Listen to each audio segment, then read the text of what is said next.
Une histoire vraie qui s'est passée en 2020. Moi et ma famille sommes partis en voyage à Colorado Springs. Je ne me souviens plus exactement où nous sommes allés à Colorado Springs, mais je sais que nous sommes allés dans un désert pour une petite activité de vacances.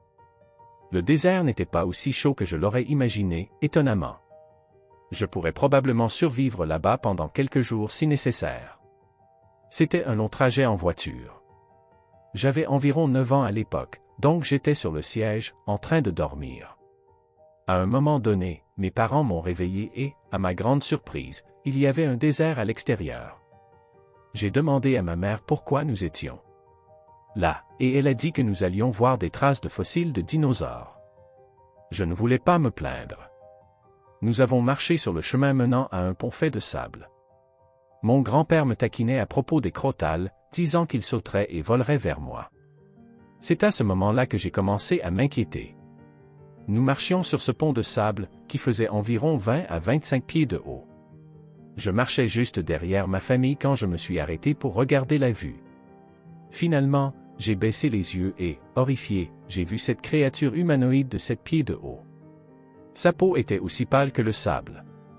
On aurait dit qu'elle essayait de se fondre dans son environnement. Elle avait le dos voûté et semblait ne pas avoir mangé depuis des jours. Je pouvais voir sa colonne vertébrale ressortir. Elle marchait lentement et silencieusement. Elle ne semblait même pas nous remarquer. On aurait dit qu'elle était attirée par quelque chose. Je suis resté là, la regardant avancer lentement, un pas à la fois. Mes yeux étaient grands ouverts, et ce que j'ai vu m'a vraiment réveillé. Je me suis retourné et j'ai vu que ma famille était déjà presque au bout du pont. J'ai couru pour les rattraper. Pendant tout ce temps, je ne pouvais pas m'empêcher de penser à ce que j'avais vu. Bien sûr, j'étais un enfant à l'époque, donc je ne savais pas vraiment comment réagir ou si je devais en parler à quelqu'un. J'ai essayé de me concentrer sur les fossiles de dinosaures, et je parie que mes parents étaient curieux de savoir pourquoi je n'étais pas aussi fasciné par la science. Ils savaient que j'aimais d'habitude la science et tout ce qui concernait les roches ou les fossiles. Je ne pouvais même pas profiter de ça parce que j'étais trop concentré sur ce que j'avais vu et sur ce que je devais faire ensuite. Je suis né avec un traitement lent de l'information, donc bien sûr, à un si jeune âge. On ne s'attendrait pas à ce que quelqu'un voie quelque chose d'aussi étrange. Maintenant que je suis plus âgé, j'ai compris que c'était probablement une sorte de créature mythique, et à partir de ce jour, je n'oublierai jamais cet incident. Permettez-moi de décrire un peu plus la créature. Comme je l'ai dit, elle faisait 7 pieds de haut, avait le dos voûté avec sa colonne vertébrale qui ressortait.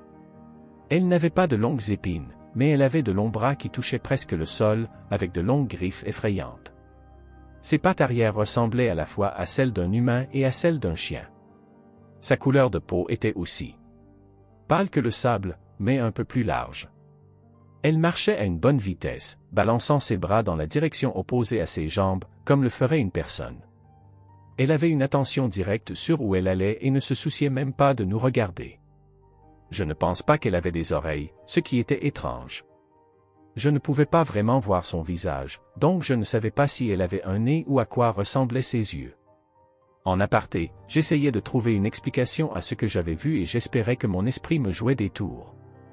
Je pensais que j'avais probablement eu trop de soleil, mais j'ai réalisé que nous venions tout juste de sortir de la voiture et qu'il faudrait un moment pour que le soleil me touche. De plus, le soleil ne m'a jamais vraiment affecté, je n'ai même jamais eu de coup de soleil auparavant. Mon esprit fonctionnait de la même manière que si vous voyiez un animal pour la première fois dans la nature. Alors, lecteur ou auditeur, si vous avez une idée de ce que j'ai vu, dites-le moi et je vérifierai si cela correspond parfaitement. Il n'y a pas longtemps, peut-être 1 ou 2 mois, j'ai vécu quelque chose d'étrange. Je dors dans le salon familial. Parce qu'il n'y a pas de télévision dans ma chambre et j'adore regarder la télévision jusqu'à ce que je m'endorme. Je pose un matelas devant la télévision chaque soir. Une nuit, vers 12h30, je n'étais pas encore endormi. La télévision était toujours allumée, et je discutais avec mon petit ami tout en faisant défiler TikTok. De l'endroit où je dors, je fais face à la chambre de ma mère, mais je ne peux pas voir son lit ou elle directement, juste l'armoire face à moi, le meuble TV et la télévision murale à gauche. À droite, je ne vois qu'une petite partie du lit de mes parents. Cette nuit-là, je rigolais encore en envoyant des messages à mon petit ami. La dernière chose que j'ai entendue était la voix de ma mère alors qu'elle passait un appel vidéo à mon père. Peu de temps après, j'ai entendu ce qui ressemblait à des pleurs de ma mère. Je suis le genre de fille qui est trop gênée pour demander à ses parents ce qui ne va pas ou ce qui se passe, donc je suis resté allongé tranquillement, écoutant le son des pleurs. Au début, je doutais de ce que j'entendais. Est-ce qu'elle pleure vraiment? Qu'est-ce que mon père a fait cette fois? Je n'étais pas sûr que c'était réel. J'ai baissé le volume de la télévision et mis mon téléphone de côté pour me concentrer sur le son. Alors que j'écoutais plus attentivement, les pleurs sont devenus plus clairs. J'ai commencé à croire que ma mère pleurait vraiment. Me sentant confuse, j'ai tout de suite dit à mon petit ami. Je lui ai envoyé un message, et « J'entends ma mère pleurer, que devrais-je faire ?» Il a insisté pour que j'aille vérifier. Toujours incertaine, j'ai répondu « Tu es sûr que je devrais vérifier ?» Les pleurs semblent vagues mais claires. Je ne suis pas vraiment sûr si elle pleure ou pas. Mais il a continué à insister, alors j'ai décidé d'enquêter. Je me suis levé de mon matelas et je suis allé à la salle de bain, qui est juste à côté de la chambre de ma mère. Je ne suis pas entré dans la salle de bain, je me suis juste tenu près de la porte pour écouter plus attentivement. Alors que je me tenais là, le son des pleurs est devenu encore plus évident. C'est à ce moment-là que j'ai décidé de vérifier ma mère. Quand je l'ai finalement regardée, elle dormait profondément. Je pouvais le dire parce qu'elle ronflait doucement. Un frisson m'a parcouru l'échine. Qu'est-ce que c'était que ce son de pleurs? Était-ce juste dans ma tête?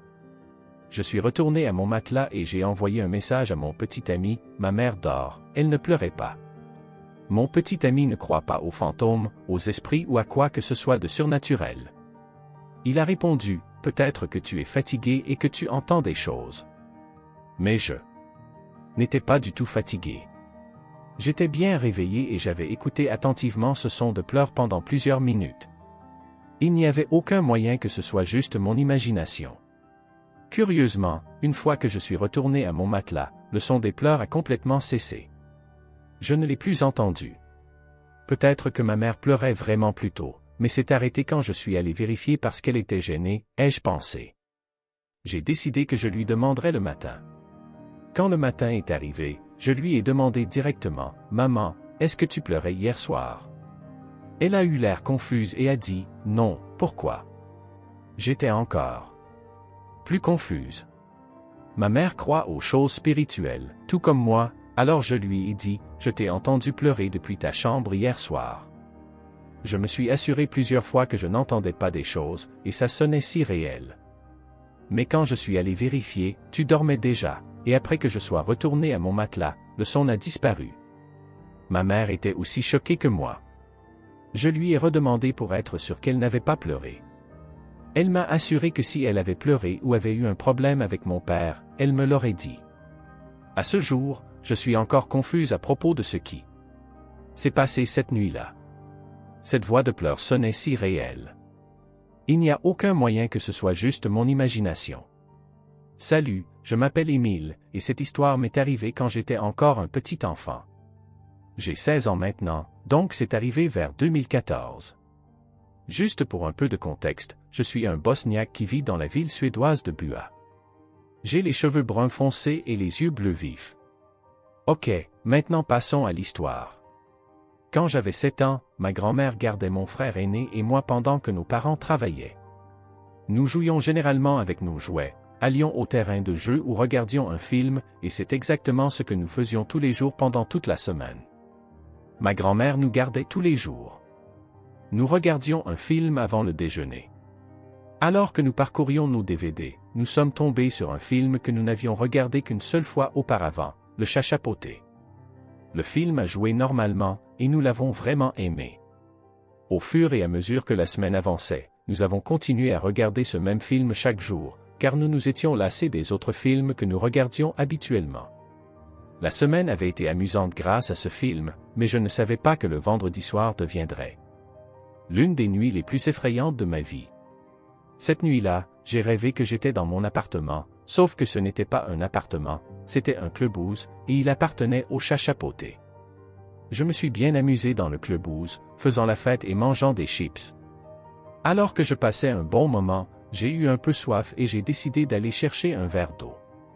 Quand je suis allé à la cuisine pour étancher ma soif, j'ai trouvé le chat chapeauté endormi sur le sol de la cuisine. J'ai pris mon eau et je revenais à la fête quand j'ai fait une grosse erreur, j'ai marché sur la queue du chat.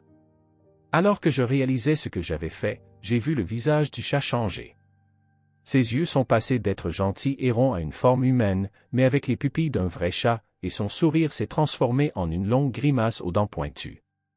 Avant que je puisse cligner des yeux, le chat a bondi sur moi, mais j'ai réussi à l'esquiver et à courir dans le couloir. Alors que je courais pour ma vie, j'ai regardé en arrière pour voir s'il me poursuivait encore, et c'était le cas.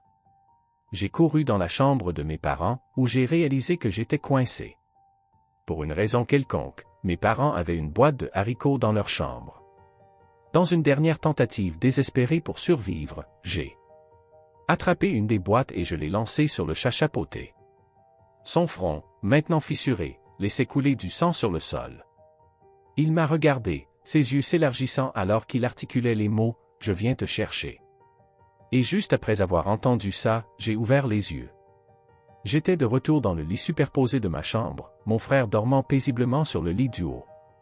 La semaine suivante, j'étais extrêmement paranoïaque. J'entendais des bruissements dans les buissons, des sifflements à l'extérieur de ma fenêtre, et j'ai même commencé à voir des silhouettes noires et blanches autour de moi.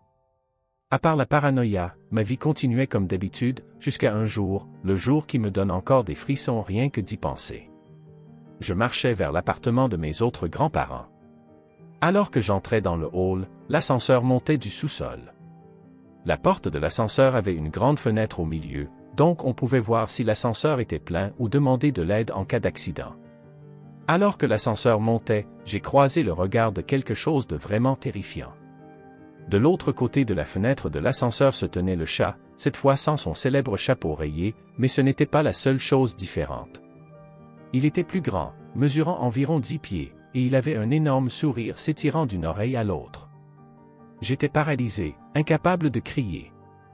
Quand l'ascenseur a dépassé le hall, j'ai filé et j'ai couru jusqu'à mon appartement. Tous ceux à qui j'ai raconté cette histoire disent soit que je mens, soit que c'était juste mon imagination, et pour être honnête, je ne les blâme pas. Depuis l'incident, je n'ai plus jamais vu le chat chapeauté en vrai ou à la télé, et j'ai déménagé il y a quelques années. Maintenant, environ 9 ans plus tard, j'ai commencé à croire les autres, pensant que tout ça n'était que mon imagination. Mais hier, j'ai commencé à entendre une voix dans ma tête qui disait « Le chat chapeauté fera exploser ton cerveau ». J'écris ceci pour obtenir une réponse à une question, qu'est-ce que c'était que cette chose que j'ai vue ce jour-là? Ce ne peut sûrement pas être le chat chapeauté, alors qu'est-ce que c'était? Un monstre, un démon, ou quelque chose de bien pire?